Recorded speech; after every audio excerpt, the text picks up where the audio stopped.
Praise the lord. దేవుని పరిశుద్ధ నామానికి మహిమ కలుగును గాక. అనుదిన దైవ కృపా కార్యక్రమాన్ని వీక్షిస్తున్న దేవుని బిడ్డలు, ఆత్మీయులైన మీ అందరికీ పేరు పేరున ప్రత్యేకమైన వందనాలు తెలియపరుస్తున్నాం. నిశ్చయముగా ఈ దినం ఈ మాటలు వింటున్న మీకు ఆయన ఉన్నతమైన కృప తోడై ఉండును గాక. దాటిపోయాము అనే మాట మనకందరికీ తెలిసిన మాటే. ఎందుకంటే మన జీవితంలో ఎన్నో సంవత్సరాలను దాటుతూ ఉన్నాం. అలాగే మన జీవితంలో ఎన్నో అవరాధాలను దాటి వెళ్తూ ఉన్నాం. అపాయకరమైన పరిస్థితులను దాటి వెళుతూ ఉన్నాం. మొండి సమస్యలను దాటి వెళుతూ ఉన్నాం.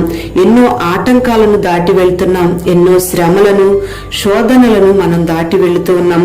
ఎన్నో నిందలను, అవమానాలను కూడా మనం దాటి వెళుతూ ఉన్నాం. మరి ఇలాంటి సందర్భంలో వీటిని దాటలేని పరిస్థితులు మనకు ఎదురైనప్పుడు మనకు కన్నీళ్లే మిగులుతూ ఉంటాయి. వీటన్నిటిని దాటలేకపోయానే అనే బాధ మనకు మిగిలిపోతూ ఉంటుంది. మరి అలాంటి దాటలేని పరిస్థితుల్లో దాటించగలిగిన వాళ్ళు ఎవరైనా ఉంటే బాగుండు అని దాటించే వారి కొరకు మనం ఎదురు చూస్తూ ఉంటాం. ఎలాగైనా ఆ పరిస్థితులను దాటాలని మనం ఆశపడుతూ ఉంటాం.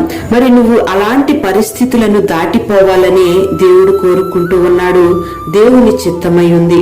నువ్వు ఏమాత్రం ఆగిపోకుండా దాటలేకపోయానని గాని, నిలిచిపోయాననే గాని, సమస్యల వలయంలో కృంగిపోయాను అనే మాట నీ నోట రాకూడదని దేవుడు కోరుకుంటూ ఉన్నాడు. ఎందుకంటే మన దేవుడు ఎవరంటే మనల్ని దాటించగలిగిన దేవుడు. మనం ఆరాధిస్తున్న దేవుడు ఎవరంటే శక్తి కలిగిన దేవుడు. ఆయన మనల్ని ఎంతటి అపాయకరమైన పరిస్థితులలోనైనా దాటించగలిగిన వాడు. ఎన్ని సమస్యల్లో నుంచైనా మనల్ని దాటించగలిగిన వాడు. ఆనాడు ఇశ్రాయేలు ప్రజలను ఎర్ర సముద్రాన్ని దాటించాడు. యెరికో కోటగోడల్ని దాటించాడు. అరణ్యం లాంటి అనుభవాలన్నిటినీ కూడా దాటిస్తూ వచ్చాడు. మరి మన దేవునికి అసాధ్యమైనది ఏమీ లేదు. మనల్ని దాటించడమే ఆయనకు ఇష్టమైంది. ఆయన జీవాన్ని మనలో పెట్టి మనకు జయమివ్వడానికి ఆయన సిద్ధంగా ఉన్నాడు. మరి ఈ దినాన నువ్వు నీ యొక్క సమస్యలను చూసి దాటగలనా లేదా అని నువ్వు కంగారు పడిపోతూ ఉన్నావేమో. దాటించగలిగిన యేసయ్య వైపు నువ్వు చూసినట్లయితే నీ సమస్యలన్నిటిని నువ్వు దాటగలుగుతావు. అంతేగాని దాటించగలిగిన యేసయ్య వైపు నువ్వు చూడకుండా సమస్యల వైపు నువ్వు చూసినట్లయితే నీకు నిరాశ మిగులుతుంది. వాటిని దాటగలిగిన శక్తి నీకు లేదని నువ్వెంతగానో కుమిలిపోతూ ఉంటావు. అందుకనే నిన్ను సమస్యల వలయంలోంచి దాటించగలిగిన యేసయ్య వైపు నువ్వు చూస్తూ సాగిపోవాలి. మరి ఈ దినాన నిరుద్యోగం అనే సమస్యను నువ్వు దాటలేకపోతున్నావేమో. పిల్లలు లేరు అనే వంతెనను నువ్వు దాటలేకపోతూ ఉన్నావేమో. నీ జీవిత యుద్ధ రంగంలో కలుగుచున్న పోరాటాలను చూసి నువ్వు దాటలేకపోతూ ఉన్నావేమో. నీ జీవితంలో కలుగుతున్న నిందలను బట్టి, అవమానాలను బట్టి, నీకున్న ప్రతికూలమైన పరిస్థితులను బట్టి నువ్వు దాటలేకుండా ఆగిపోయి ఉన్నావేమో. ఈ దినాన ఆ సమస్యలన్నిటినీ దాటించగలిగిన యేసయ్య వైపు నువ్వు చూడగలిగినట్లయితే నిశ్చయముగా నిన్ను ఆ సమస్యలోంచి నా దేవుడు నిన్ను దాటించబోతూ ఉన్నాడు. ప్రియ దేవుని బిడ్డ, ఈ మాటలు వింటున్న నీ జీవితంలో ఇప్పటి వరకు ఎన్నో సమస్యలను, ఎన్నో అవరోధాలను, ఎన్నో ఆటంకాలను నువ్వు దాటుతూ వచ్చావు. మరి దాటవలసిన ప్రాముఖ్యమైన ఘట్టం ఒకటి ఉంది. అదేమిటంటే యోహాను సువార్త 5వ అధ్యాయం 24వ వాక్యంలో, నా మాట విని నన్ను పంపిన వాని యందు విశ్వాసముంచువాడు నిత్య జీవము గలవాడు. వాడు తీర్పులోనికి రాక మరణంలో నుండి జీవములోనికి దాటి ఉన్నాడు అని ఈ వాక్య భాగంలో రాయబడి ఉంది. ప్రియ దేవుని బిడ్డలారా, మరి నువ్వు గమనించాలి. నువ్వు దాటవలసింది తీర్పు, మరణం అనే ఈ రెండు అనుభవాలను నువ్వు దాటి రావాలి. తీర్పు అనేది తప్పు చేసిన వారికి కలుగుతుంది.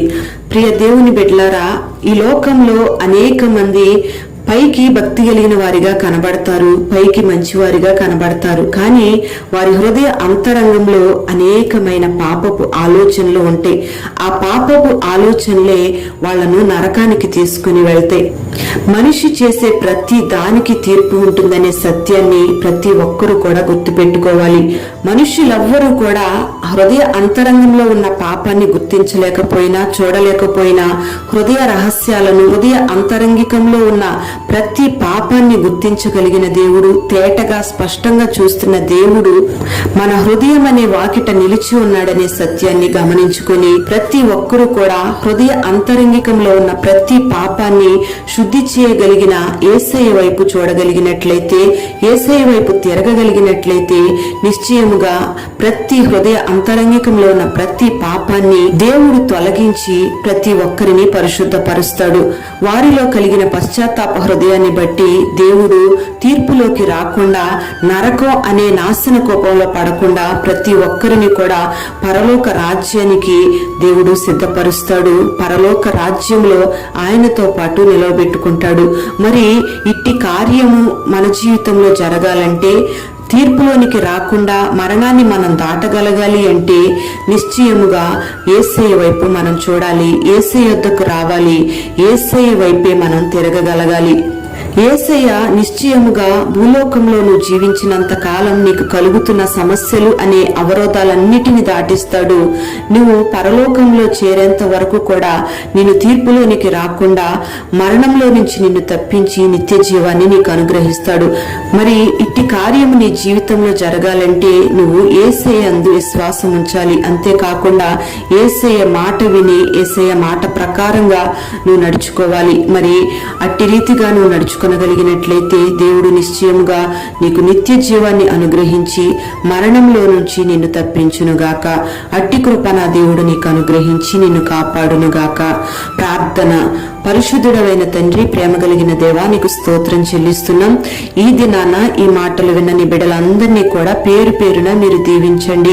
ఇప్పటి వరకు నీ బిడ్డల జీవితంలో ఎన్నో సమస్యలను, ఎన్నో శోధనలను, ఎన్నో ఇబ్బందులను, ఎన్నో అనారోగ్య పరిస్థితులను మీరు దాటిస్తూ వచ్చారు.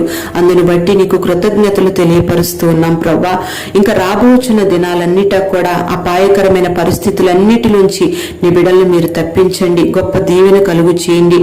మరణంలోనికి ప్రవేశించకుండా, తీర్పులోనికి వెళ్లకుండా నీ బిడ్డలను మరణంలోంచి జీవంలోకి దాటించగలిగిన శక్తి కలిగిన దేవుడవు నీ ఒక్కడవే అని మరొకసారి మీరు మాకు జ్ఞాపకం చేశారు. ఈ మాటలు విన్న నీ బిడ్డలందరూ కూడా నరకాగ్నిలోకి వెళ్లకుండా నీ పరలోక మహిమలో నీతో ఉండే భాగ్యాన్ని నీ బిడ్డలకు దయచేయండి. అట్టి భాగ్యము కలుగునట్లుగా విశ్వాస జీవితాన్ని నీ బిడ్డలకు మీరు దయచేయండి.